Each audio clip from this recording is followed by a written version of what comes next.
Mga idol, nanulo na lang ko diri no kay gamay ra man kog kuhaon nya balod kayo. So una na ako diha nadakop ang danggit mga idol.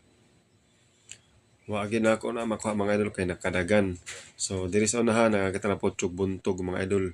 Abi na kog buntog mga idol, lapas da ito mga idol mo nang ako sa nagihunatan gamay kaya ato nang kulikuton. Kukunin natin yan. Yan, masarap nito mga idol isagol sa pinaksiw ayan no. At kasunod yan mga idol, ito maliit na isda pero masarap ito. Bihira lang talaga, lalaki ang isda na yan mga idol, kaso nakatakas, hayang. Libre na sa una, ulam doon si Kindra. At kasunod dyan mga idol, ito may nakita kong ilahon dito sa ilalim ng bato at buti na lang tinamaan. Ayan mga idol, oh, tingnan nyo. Yun, grabing lakas. Yun, uy, kaso nakatakas. Naku, sayang. Kasunod dyan mga idol, ito isang goldfish or timbukan kung tawagin dito sa amin. Nasa mababaw lang talaga mga idol, basta ganito no. Nasa mga libtong-libtong na lang sila. At ito mga idol, nakakita ulit tayo ng isang lapas. Naku, napakasarap talaga nito mga idol. No?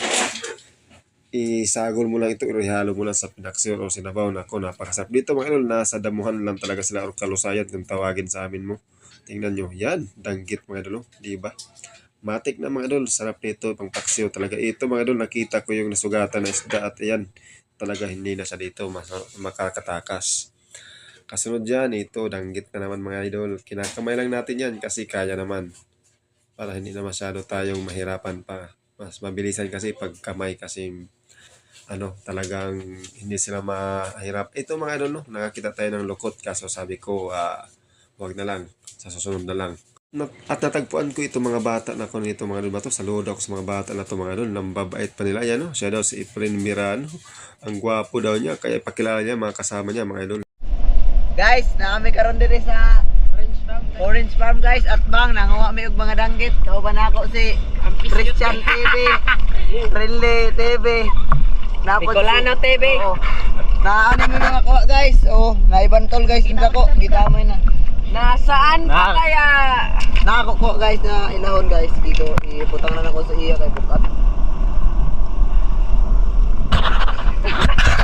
Medyo gikuyawan ko itong mga bata mga idol. Kaya na sila TV. Sus na ako. Madelikado matakdan ta na mga idol. Ug ana na magipana na sad nako ang lupit kaya mga idol na isda. Kaso nakatakas at ayan yung ilahon malaki talaga mga idol yung nahuli namin ilahon. Snapper. Ito mga idol, nakakita naman ako dito ng isang ilahon pa rin. Hindi pala. Hindangan. Kasunod dyan mga idol, may nakita tayong lupit. Ayan.